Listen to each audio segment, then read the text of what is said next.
how is one a supporter of the U.S. Constitution and not having any problem, no matter how much you want to change, the current state of immigration in the country, with what is, on its face at least, just a complete running over of due process or ignoring it entirely?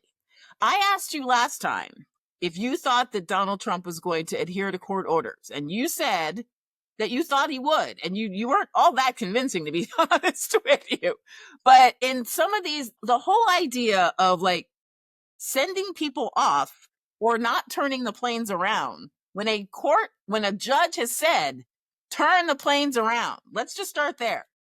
Do you still feel like he is actually adhering to court orders? Well, first of all, you have a judge that is a low-tier judge with a local district that is trying to make immigration law and interfere with the powers of the executive branch and executing an agenda that the president of the United States wants to put forward. Niger, it is the federal judicial system that you start in the district court in a jurisdiction. But the beauty of our separation of powers is that the legislative, the executive, and judicial branch have checks on each other.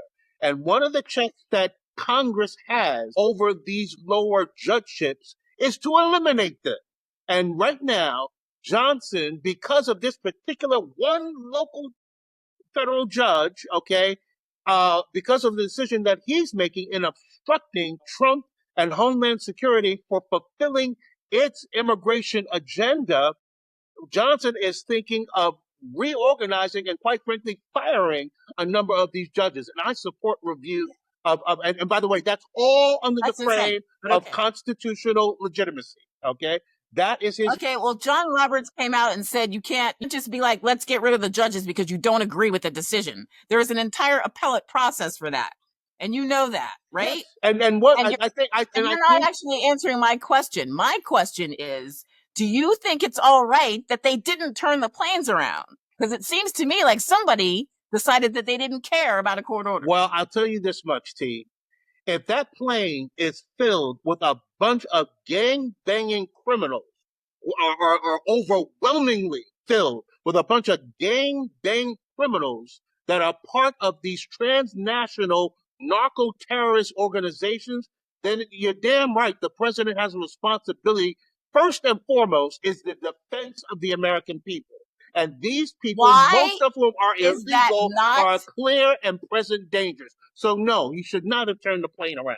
Now, if there's some cases... The process doesn't matter. No, I think if there are some isolated cases where, like this gentleman that you just mentioned before, I forget his name, but the gentleman you mentioned before, if there's some isolated cases of those individuals, like that should never have been on that plane in the first place, no question, we need to go down there, bring them back to the United States. Not only bring them back to the United States, but quite frankly, pay some compensatory redress of what happened to them.